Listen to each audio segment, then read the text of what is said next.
Thanks, Alex. Hello, everyone. Microphone's working, which is good. Yeah, it's great to be back here. I was here, I think, last time in person 3 years ago. And someone reminded me in there, actually, when I arrived, I had a very early Oculus Quest. So 3 years ago, the Quest had just come out.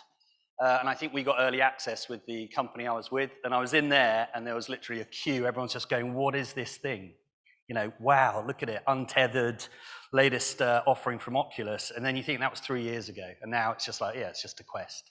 You know, Quest 2, Quest, what about the Cambria or whatever? So I think that's amazing. So much has changed in those 3 years. The pace of change in this industry is incredibly quick. Someone once said it's like dog years.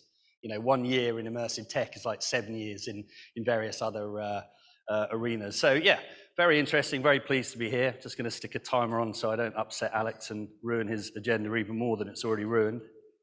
But hey, so today, Metaverse Mania.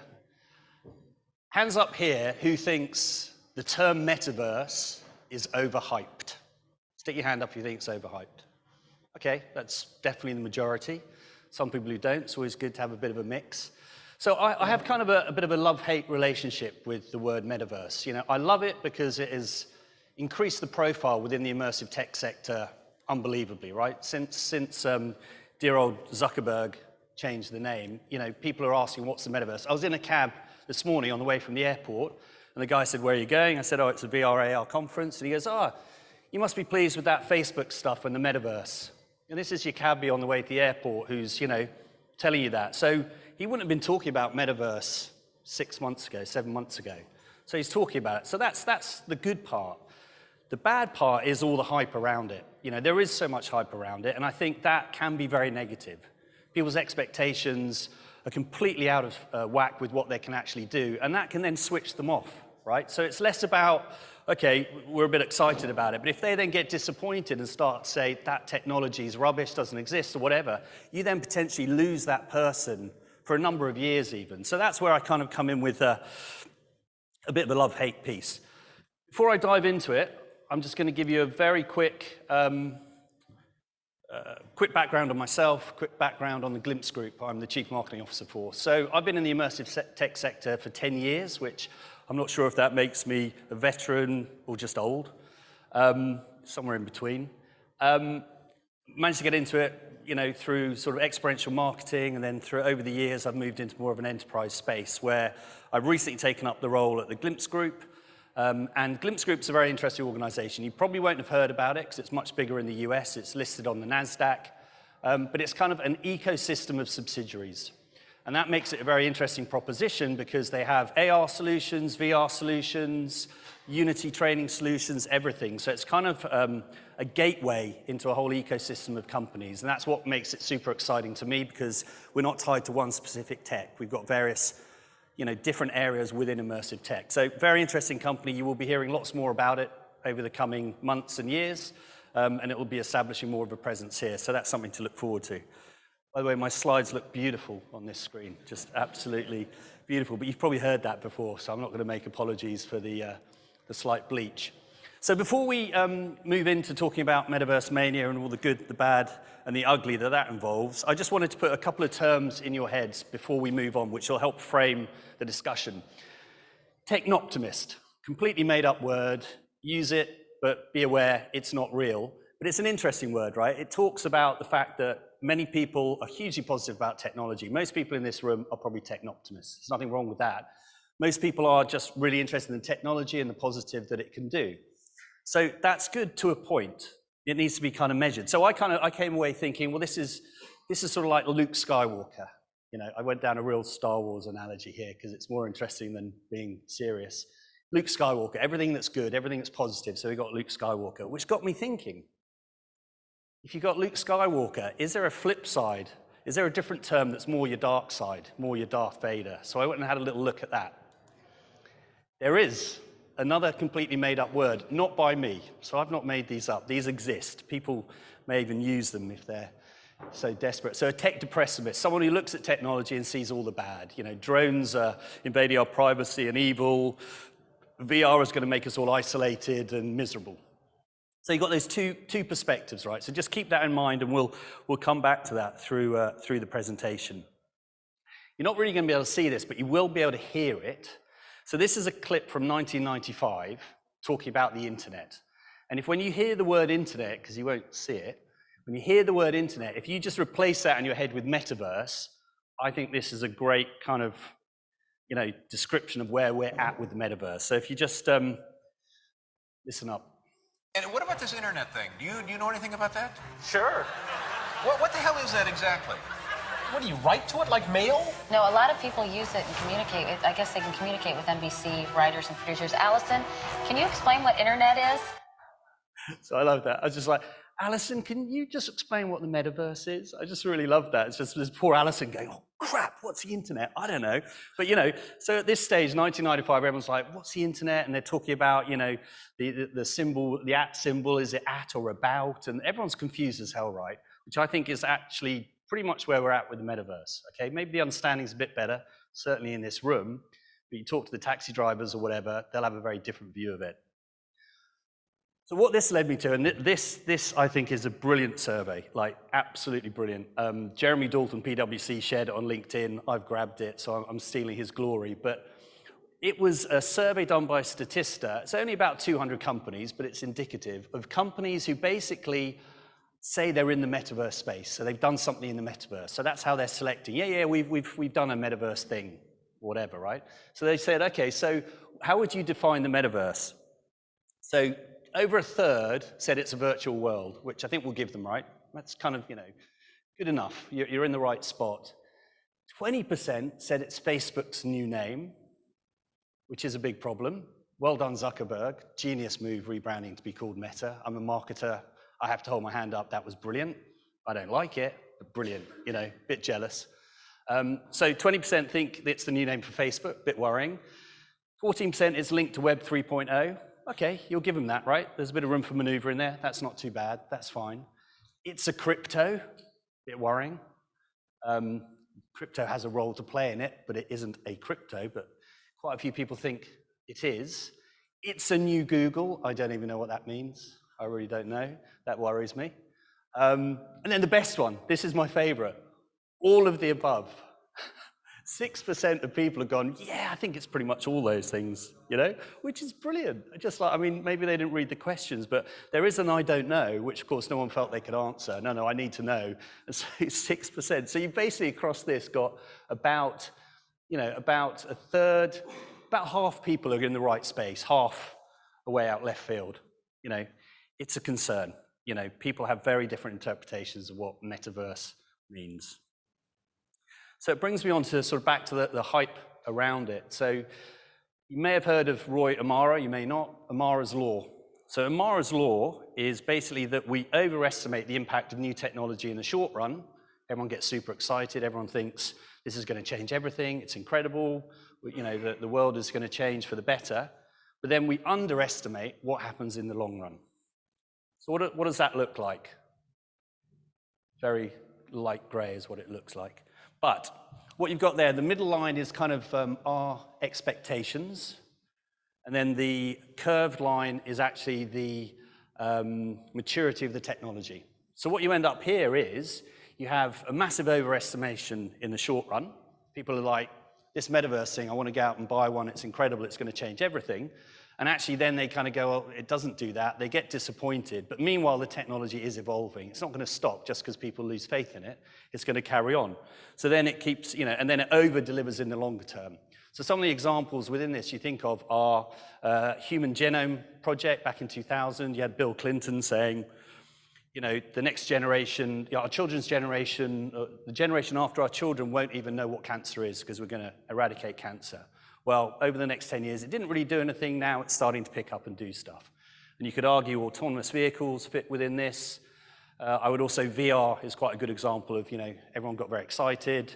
Then you said VR's dead, and actually now look at us here having a conference talking about it. So Amara's law is, I think, really relevant to a lot of technologies, and particularly at the moment to where the metaverse is and where it's perceived.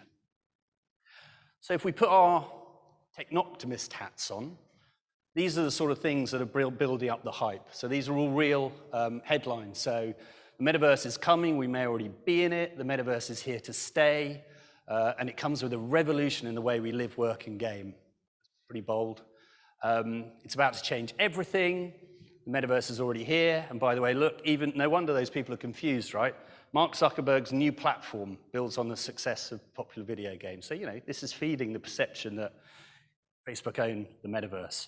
So there's all that sort of technoptimism coming through and people getting very excited. And what that then leads to is you have lots of companies jumping on the metaverse bandwagon. Listen, I'm a marketer, and I understand there's lots of positives to position yourself in such a way that you're part of this amazing new revolution. But there are people hugely misselling it. It is literally like, do you want to buy a metaverse? We'll go build you one. Okay, well, you're not building a metaverse. You build for the metaverse. You don't build the metaverse. And this quote down at the bottom is someone who hit me up on LinkedIn, and they said, hey, they literally said, we can catapult your product into the metaverse. Just let us know. I was like, oh my God.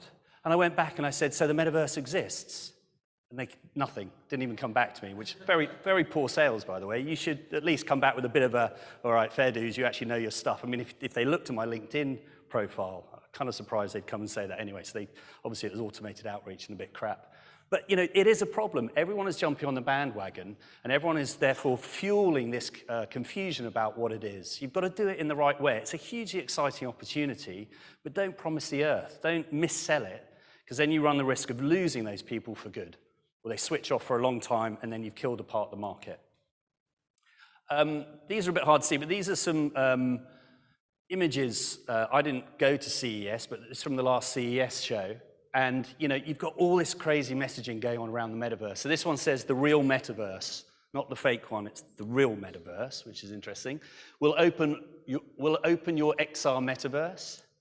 And then you've got other crazy metaverse. Save your real space into the metaverse. Metaverse for mobility. And then this one's connecting the metaverse into the real world. There's all this stuff going on out there that companies are pumping into the market because they figure if they jam the word metaverse into what they're doing. And I'm not saying you can't use it. I know there are companies here who will use it. I get it, but it's just how you use it, how you position it, so that you're not just trying to sell, but you're trying to educate. And this is where we get to with regard to interest in the metaverse. So this is search volume on metaverse right up to the end of April. So, you see Facebook rebrands, everyone goes, what's metaverse? So everyone's searching for that. The search volume goes through the roof and continues for quite some time. People are still looking at it. And then once you get into this year, it really starts tailing off. So that is, an interesting point from the point of view, if you think of Amara's law, where are we at in that? Normally that's kind of like a 10-year cycle of 10 years of, expectations being above what you expect, and then it catches up and crosses. Maybe we're a bit quicker with the metaverse. Maybe people are tiring of it much quicker and moving on and thinking, yeah, it didn't really happen. Because then if you put your tech depressimist hat on, I just like saying those words because they're not real. I just really enjoy it. Tech depressimist hat, this is where you get to, and this is the really dangerous space, right? 78% of Americans think the metaverse is just hype. Well, it's not unreasonable. Why have people stopped talking about the metaverse? They haven't actually, but there's a headline saying they have, so people think that. No one knows what the metaverse is, and the metaverse, is it alive or is it dead? That's the classic for me. And that was in March. If you think back with VR and where VR specifically is at the moment, there's more of an understanding, certainly in an enterprise sector, it's doing things, right? So, but a year and a half ago or so, VR is dead was quite a popular headline, right? Oh yeah, it's just not worked. It's a bit rubbish. Maybe a bit longer, maybe with the Quest coming out, it's kind of pushed things on. So that's where you end up. Suddenly everyone's getting all negative about it and saying this thing isn't going to work. But so what people need to think is, and this is a great quote from this chap, Frank Palermo on VentureBeat, what I think is really interesting is, the perception of today's metaverse is just, as he says, a mood board for the future rather than a final architecture, right? It's just kind of showing you what is possible, because we're nowhere near having what you would properly define as a metaverse at the moment. And I'll come on to that and talk a little bit about how I see that. But I think if you can kind of think about it in this way, it's a much more healthy way to look at it. So the things that are going on, these kind of isolated sort of, incidences of using the technology. You've got Travis Scott, who did the Fortnite concert 2 years ago. I think they had about 25 million people go through it over the course of 5 different concerts. Obviously that's on the Fortnite platform. It's not immersive, but it's 2D at this stage. Everyone's heard of Nightland in Roblox. Last stat I saw, they had 7 million visitors go through it. So once again, it's an interesting way for them to engage. Of course, Meta with their Horizon Worlds. I saw this referred to as the Metaverse, which I thought was quite tragic but funny. I quite like that one. And then, of course, you have the Snoopverse, which I really love, right? So Snoop Dogg seems to have really aligned himself with the sandbox, which is brilliant. And what is it? Some fan paid $500,000 to buy the virtual land next to his Snoop mansion. And he did this video. This is a video he did using Sandbox for one of his songs. And I haven't seen it, but apparently his avatar is quite clearly stoned. So that, how you see an avatar is stoned, it's obviously quite obvious, right? So that was obviously deliberate and also really funny. So back to that point about, these different pieces that are happening. So the way I see it, and actually I've stolen this idea from our chief creative officer, a guy called DJ Smith. If you think at the moment, they're like different planets, right? They're all planets that are completely not connected. And there's no way of going between those planets at the moment, right? There's no way of, hopping on a space rocket or whatever and nipping over to the other one. And so they're all isolated. And what you need really to turn this into something that we would call really what the metaverse is, you need the ability to go between these. So that's interoperability, persistent state, secure, all those sorts of things that you need to really have a metaverse. So at the moment, they're planets and they're interesting and they're doing interesting stuff. But once you actually bring those together, that's where I believe you have what we would consider, with great debate, the metaverse. We'll see. Really, really good slide for this. And it's on a black background as well. Black background as well. Alex, can I click you? No. And I'm happy to share this, but this is a really interesting chart from Andreas and Horowitz, right? So they basically, on the right, you've got what they consider a virtual world compared to a metaverse. So the virtual world being closed, which is what you have currently, Roblox, Sandbox, all that sort of stuff, versus a metaverse, which is open. And some of the things they talk about there is from a structure. So an open metaverse has to have a decentralized structure. A virtual world has a centralized structure. The property rights within an open metaverse are cryptographically enforced, whereas in a closed one, it's see the terms of service, right? It depends on the terms of service for that platform, which I read a really good article on recently, actually, which is, if you look at the small print, a lawyer went through the small print of all the platforms' terms and conditions, and if you get down to the stuff that no one will ever read, there is in there, if you contravene the agreed rules, blah, blah, blah, we can deny you access, and then you don't have access to any of your assets either. So, if you play up in Sandbox and they're not happy with you and they block you out, you actually at the moment have no legal recourse to say, but I paid X amount for that piece of land. If you look at the small print, you're done. You're shut down, you're out. Pretty scary. So there's some really good things on here, talking about display systems. An open metaverse is open to any kind of display system. A virtual world is going to be, proprietary hardware related and what have you. I mean, really what they're doing is on the right, they're talking about Facebook. On the left, they're talking about their version of an open, proper, decentralized metaverse. But it's a really useful structure to look at. And as I said, I'm happy to share, perhaps through Alex afterwards. And another dark slide that works out well is John Radoff. You may have heard of him, very interesting chap. He's come up with the 7 layers of the metaverse, which is really interesting. It's kind of looking at it from the bottom of infrastructure right up to how people are experiencing and what they're doing. And it's just a really good structure to sort of try and understand what are the different parts of the metaverse. How does this all come together? How do we try and unpack it? How do we explain it? So it's well worth a look. And this slide, I'm an ex-ad agency guy, so I love logos. Logos just make me excited. This does scare me a little bit. There are more logos on this slide than I ever think I've seen on a slide, but you can just zoom in on it, probably would be helpful. But what it basically does is each of his 7 layers, so from infrastructure through to experience, he kind of outlines the key players in that area. And once again, it's really useful just to look at how people are categorized. It's subjective, of course, but it's really useful, and it gives you a structure, once again, to look at the whole thing. So I think that's quite good. And something, you know, we have to think about as well, something very sort of talking about that infrastructure. This is a quote from Intel that was in the press quite recently. The metaverse, you know, as the ambition, you know, it sees it moving forward, will require 1,000 times more computing than what is currently available. Okay, there are plans to get there or what have you, but that is the here and now. It takes 1,000 times more computing power than what's currently available. So you think back to everyone who's selling metaverses and what have you, well, we're not even there from a sort of functionality perspective yet. So, you know, you're not going to be bobbing around in space with Zuckerberg and his scary friends. So back to those terms. So technoptimist, of course, it's important to be a technoptimist. Be excited about this technology, you know, think about all the potential it's got. But what I would say is less Luke Skywalker, more Han Solo. So more cynical, be a pragmatic technoptimist when you look at these things. See the positive, but come at it from a practical perspective, which basically then kind of got me a bit overexcited.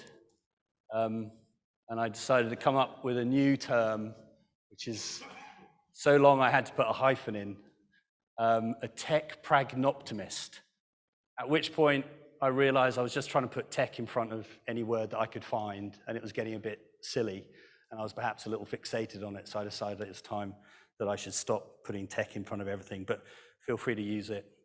Anyone can use it. It's open, decentralized, whatever. And there you have it. I hope you found that interesting. I'll be here for the rest of the day, should you want to have a chat at any point. And I hope you enjoy it, and thank you very much for listening.